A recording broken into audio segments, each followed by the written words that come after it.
I was in the English army, you know. 2 tours in Iraq, 1 in Afghanistan. My mum absolutely hated the life I chose, and I can't really blame her. But you know what? The messed up part is that the biggest horror I've ever experienced wasn't in one of those places. No. It was back home in London. After I finished my 3rd tour, I was awarded by the army. Apparently, surviving fighting in the mountains is reason enough to be honoured. They offered me a spot in the Queen's Guard. I'm not sure how much you know about that, but in England, it's a pretty big deal. And I hated it. I was permanently stationed at home, and as a reward for my bravery, I was now standing in front of buildings motionless, while annoying tourists tried to make me laugh. I wanted out, but the honour of the position, combined with my mother's happiness that the biggest danger I could ever face would be a tourist, I had no choice but to do it. Only if I knew I'd be safer in some cave.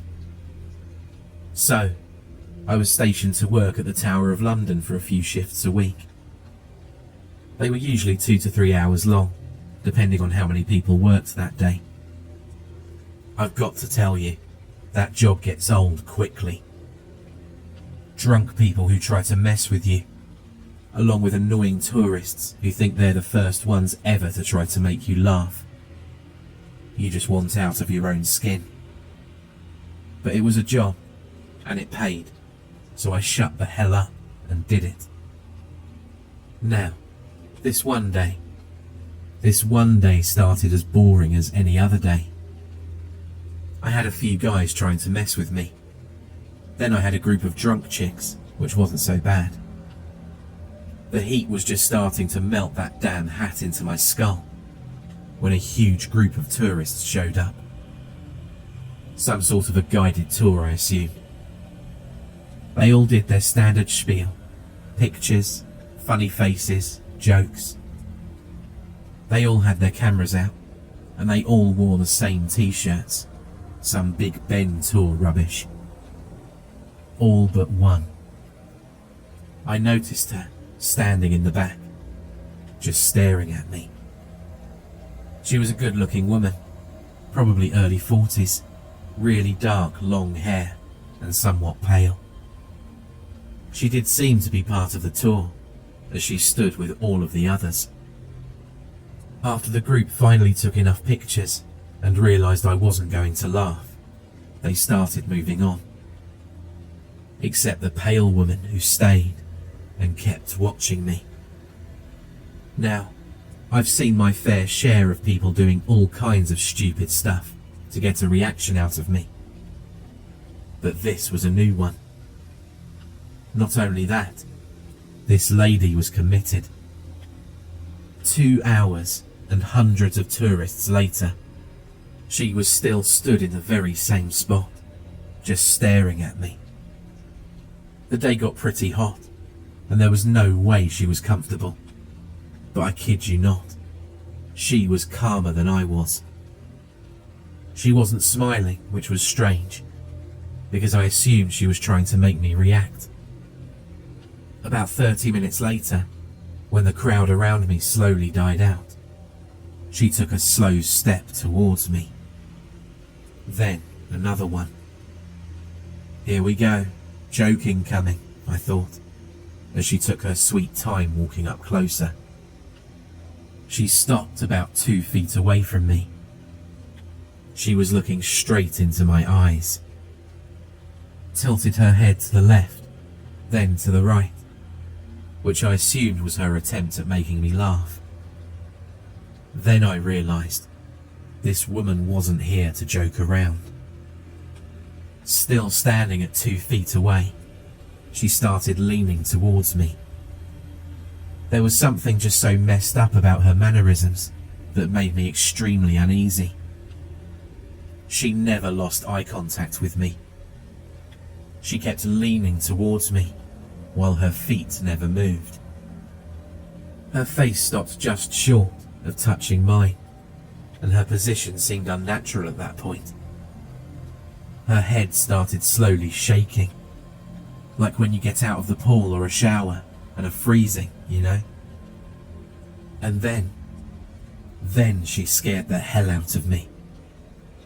I've had people screaming in my face. I've even had a moron trying to fight me. But what she did was by far the worst. She opened her mouth as if she were about to let the loudest scream out at me. But nothing came out. Nothing. She just stood there, leaned at an unnatural angle, inches from my face, letting a silent scream, or whatever that was, out of her wide open mouth. And the speed of her shaking increased. Now, I'm not going to lie. Even though it was really hot that day, I started feeling cold, and goosebumps ran under my uniform. I finally got myself together and started marching away from her. We were allowed to do a 10-step march occasionally. When I got to the end of one way, I stopped and closed my eyes. I just wanted her to be gone when I turned around. As I made a 180-degree turn, I instantly froze. She was right in front of me, leaned all the way to my face, mouth open even wider, head now shaking uncontrollably. I was so taken aback, I was unable to react. Noise, screaming, and other stuff I can deal with. But this silent, creepy behaviour was honestly intimidating me. "Make way for the Queen's Guard," I yelled. We're allowed to say that when someone's in our way. She didn't react, but she did lean farther, to about an inch from my face. "Make way for the Queen's Guard," I yelled even louder, hoping my voice wouldn't break. She had absolutely zero regard for my orders. Unwilling to deal with this rubbish any longer, I stepped back and pointed my bayonet at her. This was our last resort for annoying tourists. She immediately closed her mouth and leaned back into a normal human position. I wasn't going to wait for her to do whatever she was about to do, so I started marching around her. When I got back to my post, I turned around and stood still. I couldn't see her in the corner of my eye, which gave me a huge relief. Jesus, this damn job, I thought to myself. I'm going to have to look into. 10, 9, 8. Someone whispered in my right ear. It must be her. She was behind me. 10, 9, 8. Whispers came from my left side. Goosebumps were at an all-time high now. Hilarious, isn't it? Combat veteran, killed more people than he'd ever want to admit, is now scared to hell of some crazy tourist lady. 10, 9, 8, 10, 9, 8, 10, 9, 8. She sped up her whispering, then walked in front of me. 10, 9, 8, 10, 9, 8. She was now whispering incredibly fast. Actually, whispering doesn't describe it properly. It was like yelling, but in a whisper tone, if that makes any sense. It was surreal. She leaned towards my face again, whispering those damn numbers frantically. I was about to break my orders. I couldn't take it anymore. There was something messed up about this woman, and I couldn't deal with it. "Madam," I spoke in the voice of the biggest scared coward. "Madam, will you please step?" And then, a huge group of loud tourists ran up to us. The crazy woman leaned back, still looking at me. She whispered, 10, 9, 8. One more time, while never losing eye contact. Then she walked away, as slowly as she moved around me. It was so strange watching her slowly disappear into the crowd. All that was left was a strange feeling of something unnatural. That, and a group of life-saving tourists. Never thought I'd be so happy to see them. After my shift was done, I went back into our base and told the story to a couple of guys. They'd all had some experience with creepy people, but never on this level.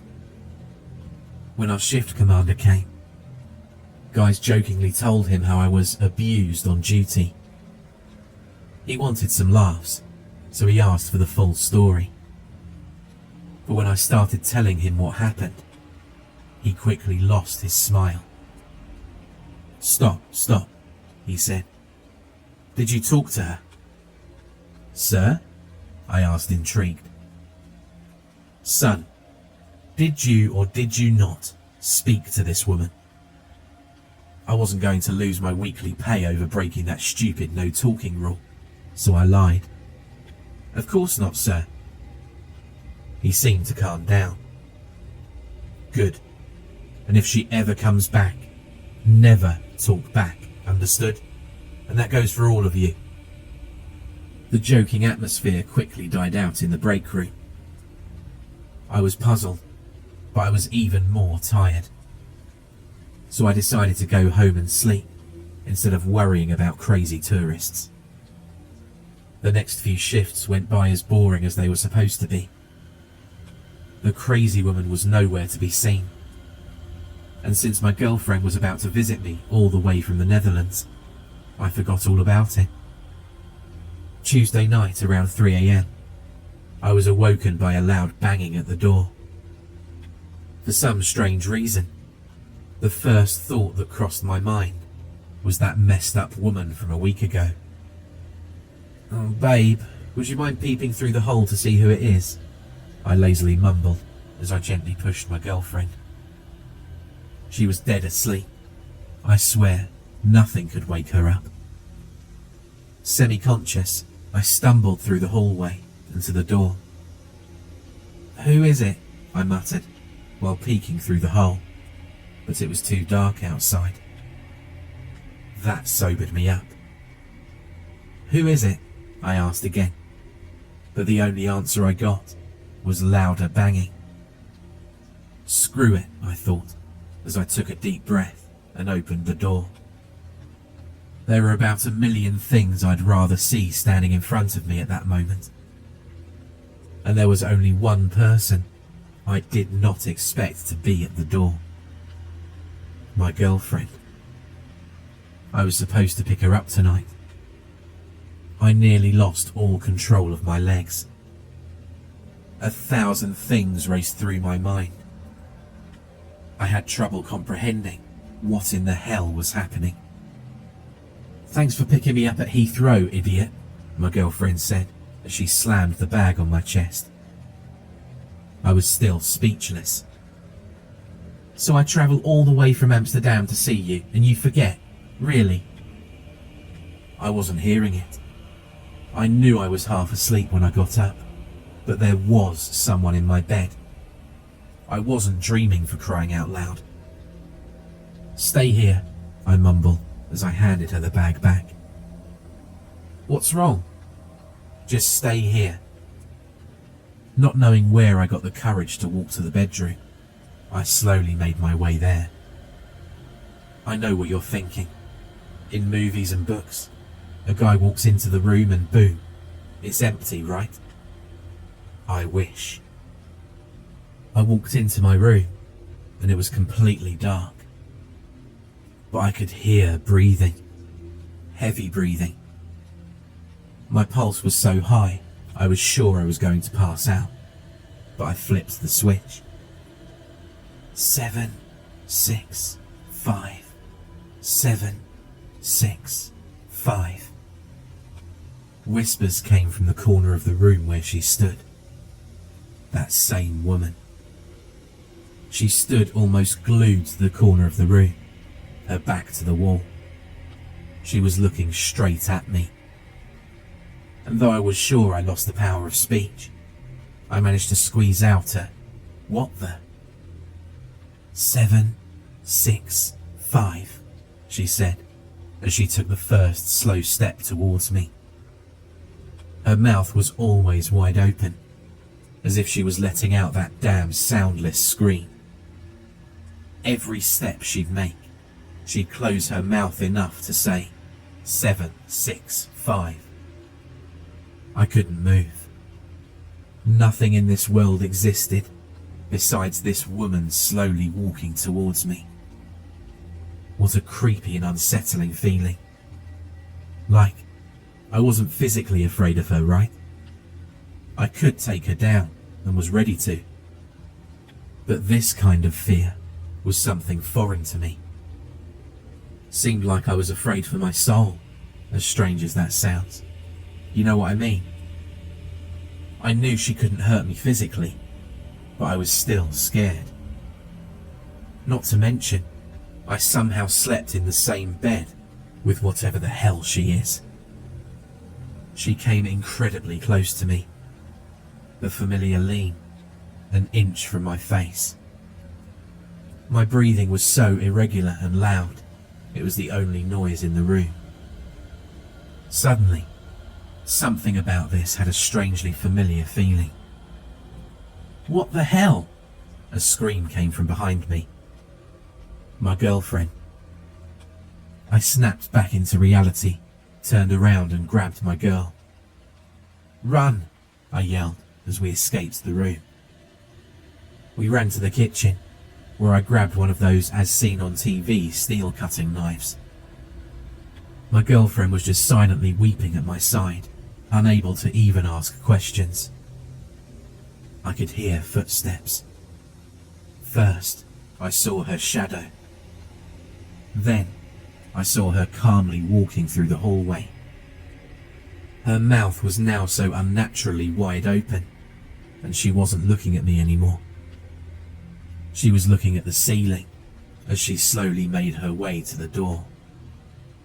Her head was shaking very fast. It was absolutely surreal. I mean, just imagine, this woman who creeped you out a week ago is now walking through your place at 3 in the morning, staring at the ceiling with her mouth impossibly wide open. Not to mention, you slept next to her for God knows how long. When she finally walked out, I ran to the door and slammed it. My girlfriend was still unable to speak. When we got ourselves together, I was afraid that she'd think I cheated on her with this woman, but she didn't. She saw that horror walk through our hallway, and she knew that something was wrong. I was terrified, but I didn't let it show. The scariest part of everything was that I had a job that required me to stand still and not react to my surroundings. I told my girlfriend about my experience with this messed up woman, but I didn't mention her whispers. I didn't want to scare her any further. Because, what could those whispers be, if not a countdown? I was hesitant to call the police after that crazy whatever she was left my apartment, but my girlfriend wouldn't have it. Police were at our place in about 20 minutes. They took our statements, the woman's description, and told us to immediately call should anything else happen. But my mind was set on something else. My commander. He told me not to talk to her, and I did. And now, I'm waking up in bed with her. And how the hell did she even get into my flat? Damn, too many thoughts.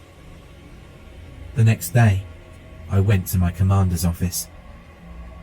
"Sir," I said very carefully, "you need to understand that losing this job, no matter how terrible it was, definitely wasn't on my to-do list. Sir, we need to talk." He looked up at me from his desk, and I swear to you, I swear he already knew.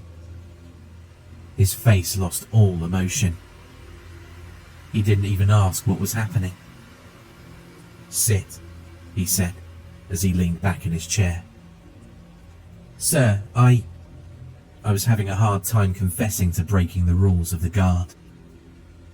"You spoke to her. You responded," he said, as he leaned towards me. "Didn't you?" "Well, I just asked her to move, that was all." "No, not the Queen's Guard's command." "Did you say anything else to her?" "I did." "God damn it, son. God damn it." This was the first time I heard my commander curse. "Sir, who is this woman?" "I'm going to file for your immediate removal from the guard." He brushed me off as he opened his desk to look for something. "Sir?" I asked, not believing I was about to lose my job. "Don't worry, I'll find you something else to do. But your days in the guard are over. Expect the transfer within a week." "Sir, but I was just..." "That's all, son. You can leave now." He said that without even looking at me. I was annoyed, but then again, if I was going to keep my salary without having to stand in the street and deal with tourists or crazy weird creatures, I was fine. The new schedule came out, and what do you know? I was only scheduled to work one shift that week. That was really handy, because I was supposed to babysit my 7-year-old niece visiting from Birmingham, and I'd already planned out the whole weekend with her. Thursday came with no further incidents with the mouth wide open she-devil. My girlfriend had finally calmed down. She left back to Amsterdam that morning and was in a good mood. Life was getting back on track. My shift that day was 6 to 10 p.m. in front of St. James's Palace. There are usually 2 of us working there, but for some reason, I was scheduled to work there alone from 9 till 10. Here's how the spot where I worked looked. The little wooden post is where we'd stand in case of a storm. "Okay, mate, hang in there, almost done," my fellow guard said at 9:02 p.m. as he marched back inside. "One more hour. One last hour of this damn job, and I'm free. God, it feels good," I thought as I stood still in front of my post. The night was unusually quiet, but it was starting to rain, so I guess it was to be expected. 9:30 p.m. Still light rain. Still boring as anything. Almost there. 9:45 p.m. The rain was picking up, so I decided to spend my last few minutes in the post. I turned around. I shouldn't have. There she was. If I was a writer, I'd use all of these descriptive tools to paint a picture of how horrifying that woman looked that night. Let me tell you, this was the single most terrifying thing I've ever seen, and I've seen some disturbing things. The woman was standing at the door of the post. She wore a white dress that was nearly shining in the dark. But her face, man, her face. She wasn't looking at me, which somehow made it even worse. She was looking at the sky, or whatever the hell was up there. And her eyes went so far up, I could only see the bottom of her pupils. Her mouth was so wide open, I was now nearly sure it wasn't possible for a human to do this. There's something surreal about standing in front of someone who doesn't act rationally. Like, if you're getting mugged, you know they want your money. If you're getting shot at, you know they want to kill you. But the true mental horror is in not knowing what the hell she wanted from me. 9:49. Okay, 11 minutes of this and I can finally... She took a step towards me. Then another one. At about 2 feet from me, she stopped. She started leaning. That damn lean. Her face stopped just short of mine.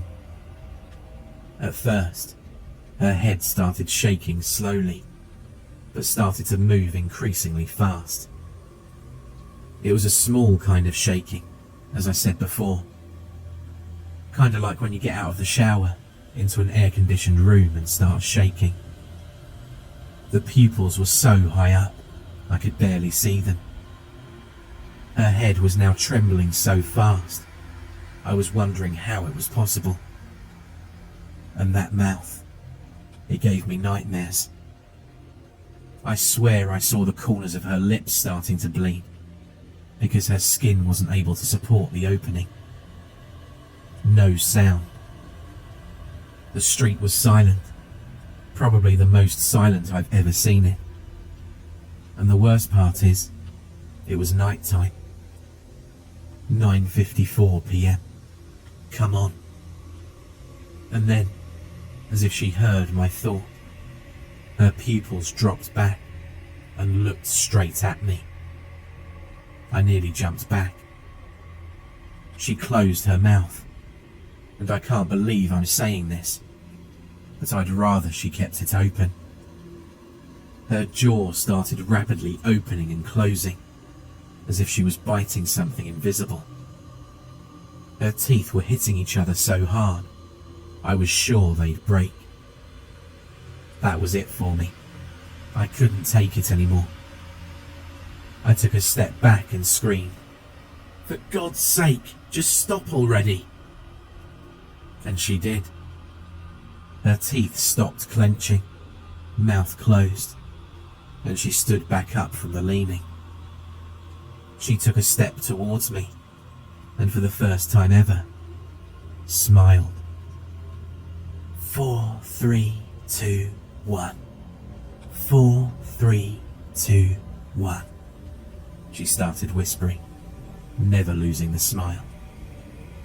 "What is that? What the hell is that?" I begged. I was ready to grab her, shake her, anything, just for an answer. What did she want from me? 9:58 p.m. "What the hell are you doing?" came from behind me. My commander. He ran up to me, disregarding the crazy person in front. "Did you talk to her?" Did you talk to her?" he yelled, louder and while grabbing my uniform. He didn't even pay attention to the woman. "Yes." "Jesus Christ. What number?" he said, while finally letting me out of his fists. "Sir?" I answered, confused as you can imagine. "What was the last number she said? What was it? Was it a 0? "No, I think she stopped at a 1. But why?" All this time, the woman just stood still and looked at us with a smile. Then, she took a step towards us. She slowly walked in between my commander and me. "Don't say a thing to her. Not a damn thing," the commander said, with obvious fear on his face. The woman turned from me and towards him. She got into his face, and even from behind, I could see her mouth being wide open. "Go, just go," the commander said as he looked at me. He was avoiding acknowledging her. I heard her teeth clenching. "I can't just leave you," I said. "Go, and don't come back here. I'll take care of this." You know, I like to think of myself as brave, but at that moment, all I wanted to do was leave. I hope you can't blame me for that. So I started running away. "And never talk to her again," the commander yelled as I got away. Now, I know a lot of this stuff sounds like lies, and you're right, it really does. Sure, looking back now, I could have arrested her. Hell, I could have even killed her, and so could have the commander. But you know what? When you find yourself in a situation as impossible and unreal as that one, you don't act rationally. You don't think logically as you would in a normal situation. I went home, took a cold shower after making sure my doors were locked, and I collapsed on the bed. In the morning, I texted my shift buddy to see if the commander was okay. Something came back. Yeah, why wouldn't he be? That meant he made it. That's all I needed to know. I was out of that life. Afterwards, my niece came into town on the Friday, and I had her for the weekend. Running around a 7-year-old will make you lose your mind, let alone leave time to think about some crazy woman harassing you. Besides, I was done with that job. That morning I got transfer papers. I spent the whole day taking the kid to different places that she liked. It was exhausting. Saturday morning, I made us some breakfast as we watched cartoons for the good part of it. Then we put in a superhero movie, and my niece dressed as her. She loved her for some reason. I guess I wasn't used to having to take care of kids, because I fell asleep on the couch, already exhausted. My niece woke me up. "Uki," she said. That's what she calls me. "Uki, let's play." She was holding my old pair of walkie-talkies. I used to love those as a kid, so I couldn't say no to her. "Sure, let's see if these old things work. Go outside, I want to check the range on these babies." Her face lit up as she ran out. I turned the walkie-talkie on and started playing with it. Static was there, meaning the batteries worked. It was only a matter of time of finding the right frequency. Ashley, do you copy? Over." I tried a few times. I finally heard something. "Ashley, do you copy? I repeat, do you copy? Over." "Hero," was all I heard at a low volume. "Ashley, you punk, you need to say over when you're done." "Hero," I heard again. This damn thing, I thought. Too lazy to go out, I took the batteries out, blew at them, as if that ever does anything, and put them back in. "Okay, hero, do you copy now? Over." "0. I dropped the walkie-talkie. That wasn't Ashley's voice. That wasn't Hero that I thought I heard. Ashley. I ran outside and immediately started hating myself for letting the child go out on its own. Ashley stood in the yard, holding a radio, squeezing it hard. In front of her stood that same woman, bent over and all the way down to the kid's face. 0, 0, 0, 0, 0 was what that woman was frantically repeating in Ashley's traumatized face. Yeah, when some freak harasses me, I can control myself. But a child, my cousin, I lost it. I ran towards the woman and tackled her with enough force I was sure I'd hurt her.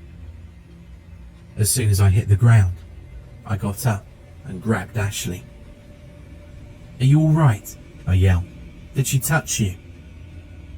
I didn't even realize how hard I was shaking her, probably scaring her even more.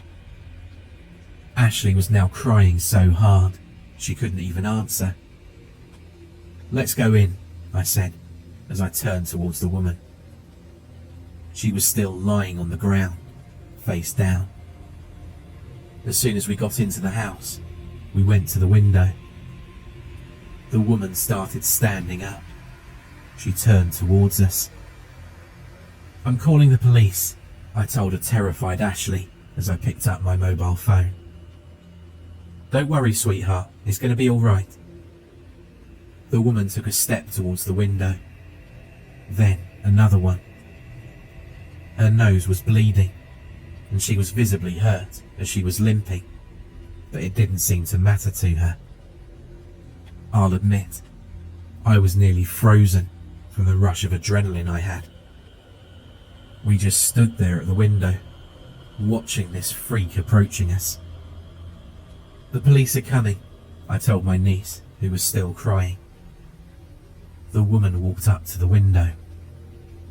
She wasn't looking at me anymore. She leaned towards Ashley's face. Poor little thing grabbed my hand and was squeezing it way too hard for a 7-year-old. That thing, ghoul, woman, whatever the hell she was, leaned all the way to the window. Only a piece of glass was separating her from Ashley. As I was about to take my niece into another room, far from this thing, the woman opened her mouth, but immediately closed it into a smile. Then again. It was impossibly strange. As she'd open her mouth, her pupils would shoot up towards the back of her head, only to immediately come back, followed with a smile. She was now alternating inhumanly fast between a smile and a gaping mouth, paired with nearly pupilless eyes. "Let's get out of here," I told Ashley, as I picked her up and took her to my room. Police arrived about 15 minutes later. They started scanning the neighbourhood and actually caught a woman who matched my description. I was due at the police station for identification, but first I had to drop Ashley off at the train station. Her mum wanted her back immediately after what happened, and I couldn't blame her. I took her to the station, where I arranged for the staff to watch her until she got home. A very pleasant conductor promised that he'd watch her for the whole trip. He took Ashley's hand and promised to show her all of the cool parts of the train. Finally, the kid smiled. As the train was getting ready to leave, the conductor put my niece on the stairs. "Say bye to your uncle," he said. "We're about to leave." "Bye, Ashley. Tell your mum to call me when you arrive, okay?" She didn't respond to me, which was understandable. The kid was probably still terrified. Hell, I was still terrified. As the announcer gave the final warning for people to board the train, the conductor opened the door for them to get inside. Ashley didn't move though. She looked up at the conductor. "Let's go now," he said. Ashley opened her mouth, looking up at the man. "We have to get in now. We're about to start moving, honey," he said again. "Let's go." As he entered the train, and Ashley followed, I heard Ashley say something under her breath. 10, 9, 8. For more terrifying creepypasta horror stories, check out the playlist or the video on screen.